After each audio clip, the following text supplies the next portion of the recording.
Pour le moment, on va passer aux infos people. Je sais que vous adorez ça à 20h37. Merci Fabien, merci Big Glaoui d'être avec nous. Merci beaucoup. Vianney a adressé un message très touchant à Kenji, Big Glaoui. Eh bien oui, parce que prochainement sort l'album. Prochainement, le 4 octobre, sort le nouvel album très attendu de Kenji Girac. Oui. Et Vianney a écrit le premier titre, Si seulement. Ah ouais. Et alors, pas tout l'album, hein, bien sûr. Il y a 11 Si titres. seulement ça pouvait dégonfler.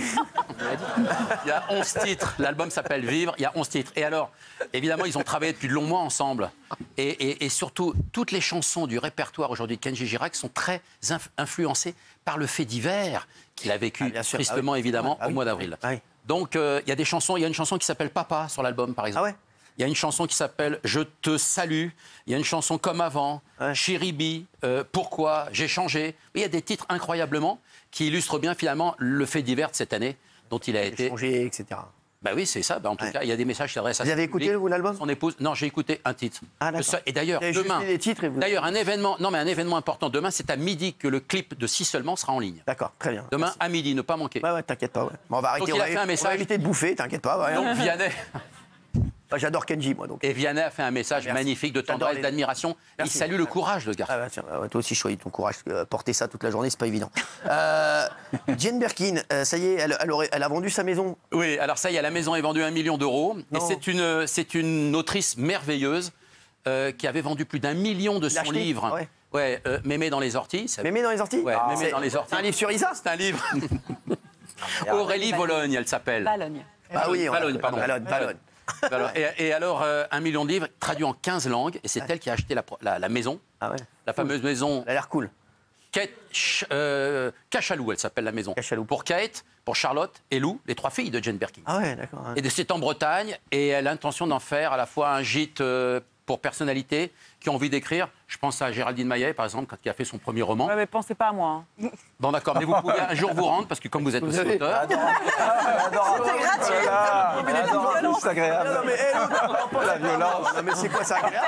Je sais qu'elle sort son premier livre. Géraldine, qu'est-ce qu'on prend? Pour écrire le deuxième, vous allez pouvoir aller en Bretagne. Non, mais c'est pas le premier, c'est le 19e, donc je suis un peu vexée, mais ça va. Ouais. Ah ouais, c'est le 19e moment. Écoutez, toujours les bonnes infos. Elle a dit 2 livres. On va se retrouver dans un instant. On a des infos. Pour le moment, merci Michel d'être avec nous. Mais juste, Fabien Lecoeuvre, vous avez l'année de 2025 de Céline Dion. Ça va à quoi va ressembler? Toute l'année. Merci. Je Salut. vous donne maintenant?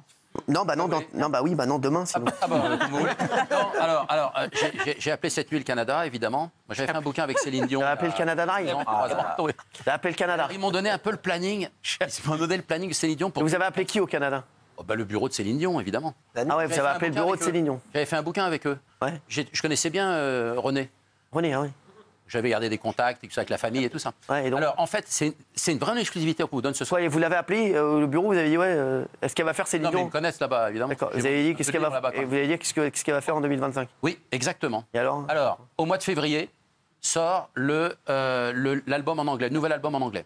Ah ouais, fort. Le 23 septembre... Quand là? Non, pas cette année, 2025. Ah d'accord. Sort le nouvel album en français de Céline Dion. Ah ouais. Novembre et décembre... Elle va vite, votre année, entre février et septembre. Ah non, mais attendez, je vais rajouter des choses au milieu. Ah d'accord, très bien. Ah, c'est bien foutu. C'est pas chronologique. Novembre...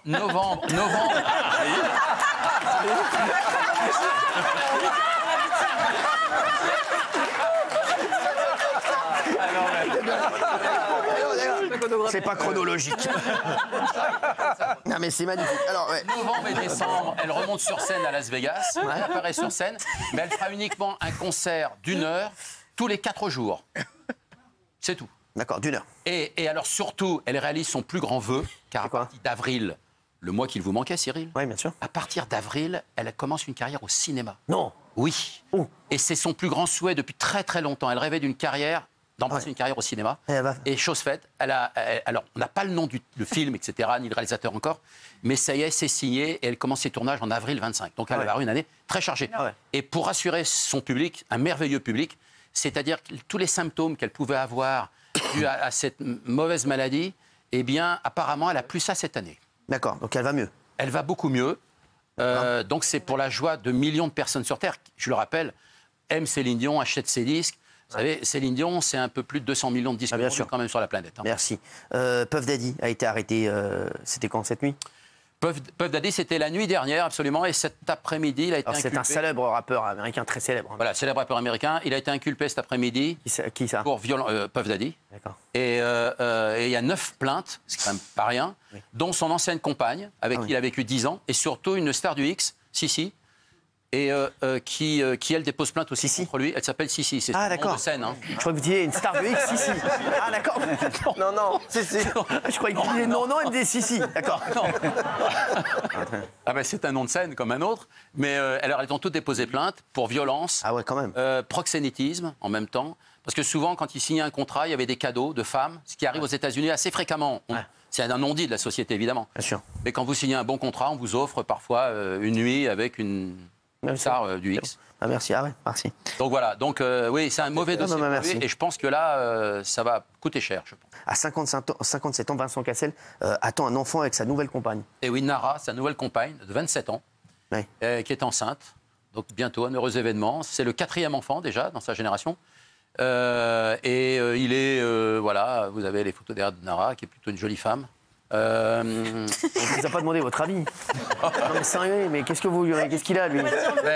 Il n'a pas demandé votre avis si vous la trouviez belle ou pas. Mais comme beaucoup d'acteurs de sa génération et même d'autres générations, souvent ils refont leur vie arrivés à la quarantaine, cinquantaine, soixantaine, et ils partent avec des femmes plus jeunes. Bon, ça c'est un vrai débat de la société aujourd'hui, ça arrive. Mais attention, mais ça arrive aussi dans le sens inverse. Souvent, il y a des hommes. Il y a des hommes. Non, mais Leonardo DiCaprio, qui a 42 ans, il est parti avec une jeune femme de 24 ans.